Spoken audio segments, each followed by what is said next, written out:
Hi friends, welcome back to my channel Mamata kitchen. ముందుగా అందరికీ ఉగాది పండుగ శుభాకాంక్షలు. హాయ్ ఫ్రెండ్స్, మనం ఈరోజు ఉగాది పచ్చడి ఎలా చేసుకోవాలో చూద్దాం. ముందుగా దానికి కావాల్సిన పదార్థాలు: కొన్ని పుట్నాలు వేసుకుందాం. తర్వాత కొద్దిగంత సోంపు వేసుకోవాలి. సోంపు వేసుకుంటే టేస్ట్ అనేది బాగుంటుంది. తర్వాత కొద్దిగంత యాప పువ్వు, మనకు మెయిన్ యాప పువ్వు ముఖ్యము.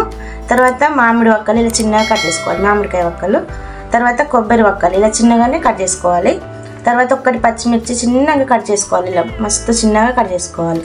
తర్వాత చింతపండు రసం నేను ముందే తీసి పెట్టుకున్నాను. తర్వాత బెల్లం ముందు కరగాలని నానేసి పెట్టుకున్నాను. ఇలా మన కరిగితే బాగుంటుంది అన్నట్టు. ముందుగా ఒక గిన్నె, ఇట్లా పొడుగాది గిన్నె తీసుకోవాలి. నేను కుండ తీసుకోలేదు, మేము ఎప్పుడు కుండలో వేసుకోం కాబట్టి ఇలా చేసుకుంటున్నా.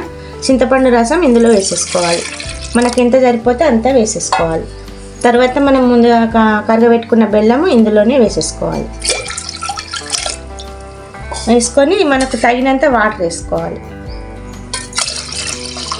మనకి ఎంత అవసరం ఉంటే అంత వేసుకోవాలి వాటర్. నేను ఇంత వేసిన. తర్వాత యాప పువ్వు వేసుకుందాం.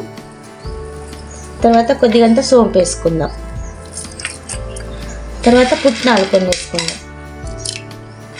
కొంచెం ఇవి నానితాయి కాబట్టి మనం ముందుగానే అన్నీ వేసుకోవద్దు, కొంచెం కొంచెం వేసుకోవాలి. తర్వాత మామిడి ముక్కలు వేసేసుకుందాం. తర్వాత కొబ్బరి ముక్కలు వేసేసుకుందాం. చిన్నగా తరిగి పెట్టుకున్న పచ్చిమిర్చి వేసేసుకుందాం. పచ్చిమిర్చి ఇష్టము, వేసుకుంటే వేసుకోవచ్చు, లేకపోతే లేదు. మొత్తం మంచిగా ఇలా కలుపుకోవాలి. ఇవి చల్లగా అయితే ఇంకా టేస్ట్ అనేది బాగుంటుంది. ఇలా చేసుకోవాలి.